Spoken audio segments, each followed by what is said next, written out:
Very finally, when you watch Saturday night TV now, is it a compliment that we see so many of your brilliant ideas from House Party, which was my favourite TV show of all time, being recreated by the likes of Ant and Dec? There's a backhanded compliment in there somewhere, isn't there?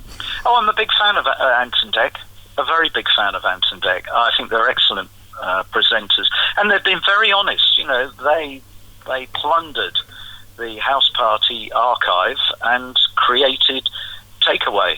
So, no, I don't have a problem about that. I take it as a compliment. Noel, I want to talk to you about the BBC because you said last year that you intend on buying the corporation. Let's discuss the handling of Top Gear and Jeremy Clarkson. How did that go for the BBC? I think it was just yet another example of extraordinarily bad management that wouldn't be tolerated in a private company. You know, I'm thinking Russell Brand and Jonathan Ross, and then we've got what happened with Clarkson. I mean, it is difficult to think of a better way of handling something badly. It was just extraordinary. You've got all the bigwigs saying, no one person is bigger than the BBC. And then they pull the show, denying the viewers the chance to see whatever they'd shot. Then they cobble it together into a final episode that didn't really work because it didn't have all the lovely little elements that people love. The good news for Top Gear fans, of which I am one, is that apparently we're going to get Chris and we're going to get a great Top Gear, and the other three will emerge somewhere, hopefully doing something not purely about cars, because I think they would be brilliant if their brief was expanded. So we'll sort of get two shows in the place of one. But as a management exercise, it was right up there with running a cruise liner onto a heap of rocks. I mean, I love the BBC, and I don't want to see it collapse and fail. But it is difficult to see with its current strategy how that can be avoided. It only requires 6% of licence payers to stop paying, and the whole lot collapses. You know, this is an organisation with a guaranteed, £4.5 billion income. Well, a lot of private companies would like to have a guaranteed income of that. They spend £120 million collecting the licence fee. Yes. So, you know, I mean, it's just absolutely insane. There's nearly 1 million licence payers who pay just simply to collect the licence. They don't get anything for it. It's interesting. I sat at the Monaco Grand Prix. I was a guest on Chris's boat briefly to do a Q&A with with the people that paid a huge amount of money to children in need to go for the weekend. I mean, Chris has raised huge amounts of money doing that. And after the Q&A, he and I sat and had a little chat. And we talked about Top Gear and whatever. And Chris said, no, I wouldn't touch it with a barge pole. And he said how tired he was. And he did look very tired. And so I was absolutely stunned when within weeks I read, you know, that he'd not only shown interest, that he'd accepted the job. I just hope he's not taking on too much. He is a brilliant talent.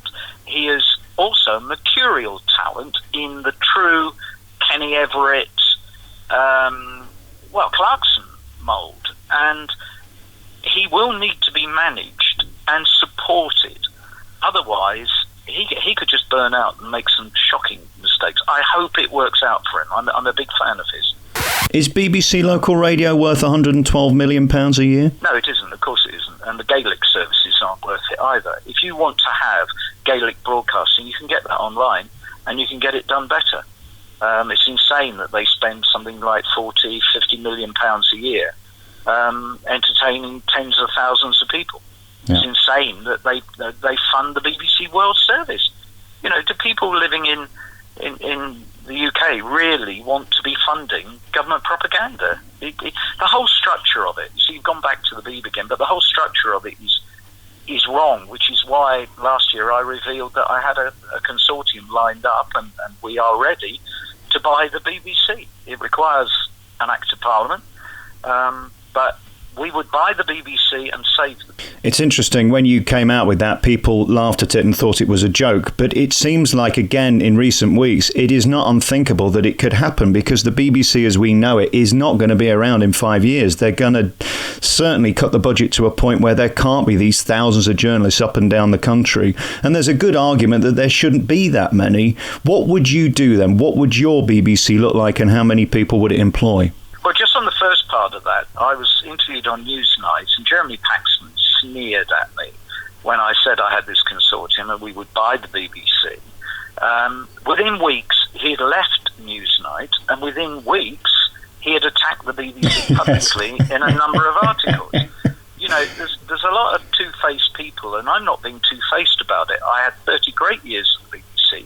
I've made my position clear. I would hate to see the UK lose the BBC, but it has to be pared down and fit for purpose. It's trying to be all things to all people in an age when Apple could crush it tomorrow. So what would you do then? Back to my original question. You have to pare it down. You have to accept the fact that the consumer is king, and therefore people can get their local news and information from other sources. You don't need that massive news operation. Gone are the days where the BBC led the world in impartial news. It's struggling to defend itself as being impartial, and clearly from the recent election coverage it's not impartial. Yeah. So when in the world of CNN and Al Jazeera, big global broadcasters, and obviously the power of the internet, you know, BBC News no longer carries the respect it used to. So you've got to cut down the whole of the news side of it. You've got to focus on probably a couple of good TV channels, and you've got to really focus upon original programming. People want good content. They don't want repeats of shows. They don't want padding things out. And you think ITV threw themselves into a multi-channel environment and immediately lost millions, and because they're private, had to close them all down. Yeah. Well, the BBC staggers on with channels that at times only hundreds of people patronise. And there's a good argument that Radio 1 and 2 should be closed, as we heard last week, but they're hugely popular. Would you defend those, or have they got to go too? Probably you need two very good radio channels, and how you configure them, I don't particularly want to reveal, but do you remember there used to be two? One was called the Light Programme, one was called the Home Service. Yeah. Radio 3, well, forget it. You know, it's too elitist and it's too irrelevant. Classic FM do a good job, and now I've launched Positively Royal. We play excellent classical music. So, no, that's got to go. I think a BBC where it focuses upon what it used to do best, which was encouraging talent and producing original content on a small number of channels, and clearly an internet presence. They've got to, they can't walk away from the internet, and it's got to be funded in a slightly different way. But it's all going to fall apart if it just staggers on the way it is. And finally, on the BBC, getting turkeys to vote for Christmas. How do we get rid of managers to get rid of managers? Yeah, that's a problem, isn't it? That's always been a problem. But when I own it with my really good team, it won't be a problem, Alex. You can sort that out. And very finally, aside from the BBC, although it's related, I did the last interview with Jimmy Savile. At this point, when you look back, is it astonishing, again, A, how the BBC handled it, and the B, that it was kept so quiet for so long? I don't know. It's a really good question. And there's an assumption that because I was at Radio 1 when Savile was there, and I also hosted Top of the Pops, and I was on BBC television and whatever, that I would know anything about that. And it sort of almost seems a bit naive to say, but I didn't know about it. I mean, I read an interview recently with Anne Nightingale, and Anne was asked that question. She said, you know what, I used to go to the BBC, do my job, and go home. And that's what I've always said. It was an incredibly competitive environment. I didn't have friends amongst my colleagues. I was only ever on a 13-week contract at Radio 1. You never knew who was going to get your show or stab you in the back or whatever. So I just tried to be very, very professional. And I was astonished. I just thought, actually, Jimmy Savile wasn't very good. I thought he was weird. When I met him, I thought he was odd. And I thought he was a crap broadcaster. Positivelyhappy.com is the place to go. This is the brand new set of radio stations. Really 400 of them. How are we going to find these, and who's going to manage them, and who's going to be on them? This venture is the biggest thing that I have ever done. And I look around and I think to myself, I wonder why nobody thought of doing it.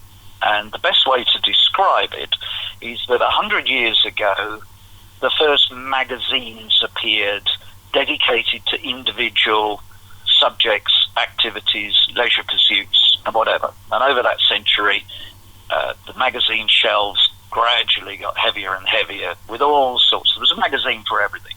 Then Sky came along, and they introduced us to the electronic program guide, and we got used to the fact there were multiple channels, and that those channels were actually dedicated to individual subjects. But nobody in radio has ever produced genre-specific radio stations. And that's what I launched last year, very quietly, and is what I've been building. And we have 7 categories. We have radio stations for countries, cities, for interests, for leisure pursuits, for health and well-being, and you can literally build the soundtrack to your lifestyle by dipping in and out of my radio stations. They're all the same in that they have no news, because news is negative and very bad for your health. They have no commercials, and they are totally free. They're all different because each covers a different subject. Positivelyhappy.com is a place to go and hear just great music. It's really uplifting, and as you say, there's no nonsense in between. You just get on with it. Noel Edmonds' new book is going to be out later in the year, and hopefully we'll see you for a new series next year with Deal or No Deal, and of course the series continues on Channel 4. Thanks so much for your time. Alex, thank you very much for your time.